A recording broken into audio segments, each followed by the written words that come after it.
আল্লাহ সুবহানাহু ওয়া তাআলা সূরা আরাফের মধ্যে বলেন, ওয়াল ওয়াজনু ইয়াউমাইযিনিল হক। দুনিয়ার বুকে আমি মানুষ প্রেরণ করেছি আমার ইবাদতের জন্য। শয়তানও আছে মানুষকে ইবাদত থেকে বাধা দেওয়ার জন্য। শয়তানের ওয়াসওয়াসা ধোঁকা থেকে যারা বিরত থেকে আমল করে যাবে, এবং কিছু মানুষ যারা শয়তানের অনুসারী হয়ে যাবে, সমস্ত মানুষের আমলগুলো মাপার জন্য ওয়াল ওয়াজনু ইয়াউমাইযিনিল হক, কিয়ামতের ওই কঠিনতম দিনে আল্লাহ তাআলা বলেন দাঁড়িপাল্লা স্থাপন করবেন। মানুষের ভালো কাজগুলোও মাপা হবে, খারাপ কাজগুলোও মাপা হবে। দুই আমলে দাঁড়িপাল্লায় ওজন করা হবে। আল্লাহ তাআলা বলেন সূরা মুমিনুনের মধ্যে, ফামান সাকুলাত মাওয়াজিনু ফাউলাইকা হুমুল মুফলিহুন। যারা আমলের পাল্লাটা, নেক আমলের পাল্লা ভারী হয়ে যাবে, ফাউলাইকা হুমুল মুফলিহুন, তারাই প্রকৃত সফল। ওয়ামান খাফাত মাওয়াজিনুহু, আর যার আমলের পাল্লা হালকা হয়ে যাবে,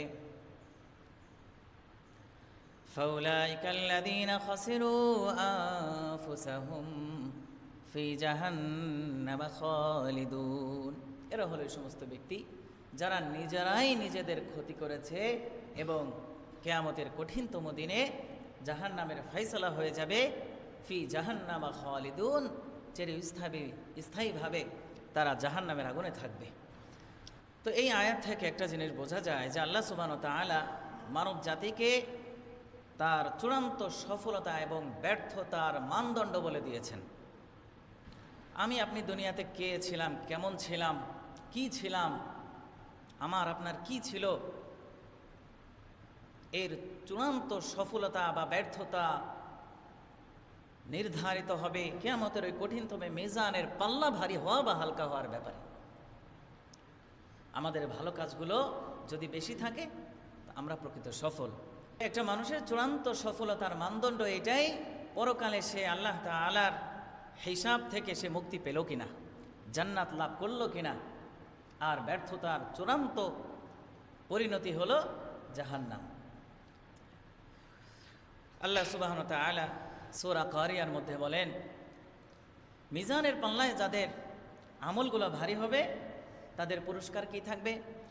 ফাআম্মা মা সাকুলাত মাওয়াজিনুহু ফাহুয়া ফি ঈশাতির রাদিয়া।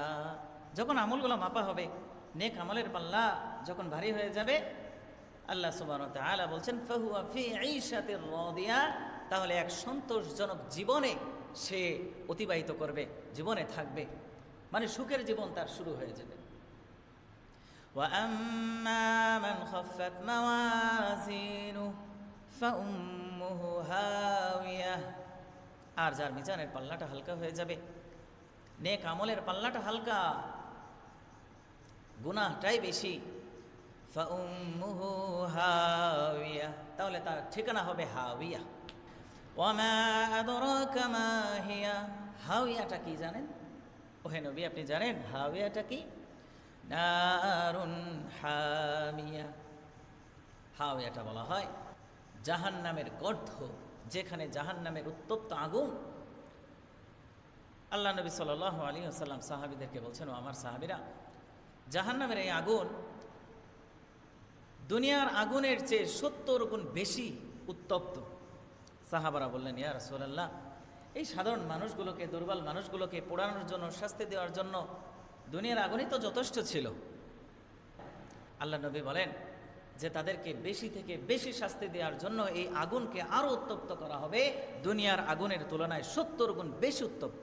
নাউজুবিল্লাহ পড়ে। এজন্য মিজানের পাল্লা আমার আপনার ভারী হবে কি হবে না, এটা নির্ভর করবে দুনিয়ার জীবনের কর্মকাণ্ড, কি করছি আমরা। তো এই মিজানের পাল্লা যেন ভারী হয়, এর কিছু আমল প্রতিনিয়ত করা উচিত কিনা, মিজানের পাল্লা যেন আমরা ভারী করতে পারি, এর জন্য বিশেষ কিছু আমল আছে। সবচেয়ে গুরুত্বপূর্ণ আমল হলো যে আমলটা মিজানের পাল্লাকে ভারী করে। নবী সাল্লাল্লাহু আলাইহি ওয়াসাল্লাম বলেন, মা মিন শাইইন ইউদাউ ফিল মিজান আথকালু মিন হুসনিল খুলুক। যে সমস্ত আমলগুলো সাধারণত মিজানের পাল্লা ভারী করে, এর মধ্যে সবচেয়ে বেশি ভার যে আমলের, সেটা হলো মিন হুসনিল খুলক, চারিত্রের সৌন্দর্য, উত্তম আখলাক, উত্তম আচরণ। একটা মানুষের আচরণ সুন্দর হওয়া এটা অনেক বড় একটা আমল, ইবাদত। চারিত্রিক সৌন্দর্য এটা অনেক বড় একটা ইবাদত, এবং এই ইবাদতটাও নামাজ, রোজা, হজ, যাকাত সমস্ত ইবাদতের চেয়ে বলা হচ্ছে ভারী হবে মিজানের পাল্লায়। মিজানের পাল্লাকে ভারী করতে পারে এমন দ্বিতীয় আমল হলো বিশেষ এক প্রকার জিকির।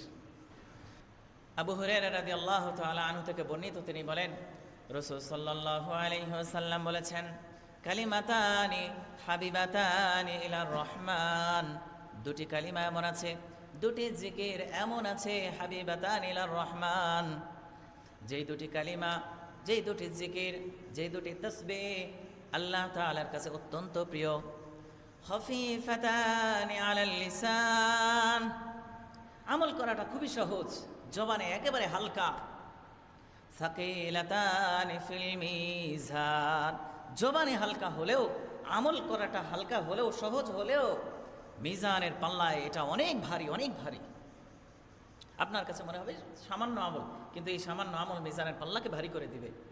আর একটা মানুষের চূড়ান্ত সফলতা কি? মিজানের পাল্লাটা ভারী হওয়া নেক আমল দ্বারা। এটাই তো নাকি বলেছিলাম। সেই দুই জিকিরটা কি?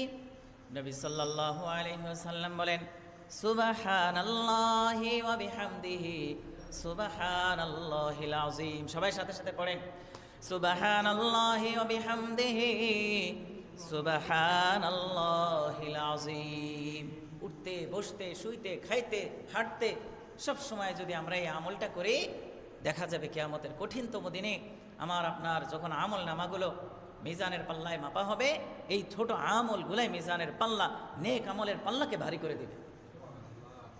সহজ না অনেক? আল্লাহ সুবহানাহু ওয়া তাআলা আমাদেরকে আমল করা তৌফিক দান করেন।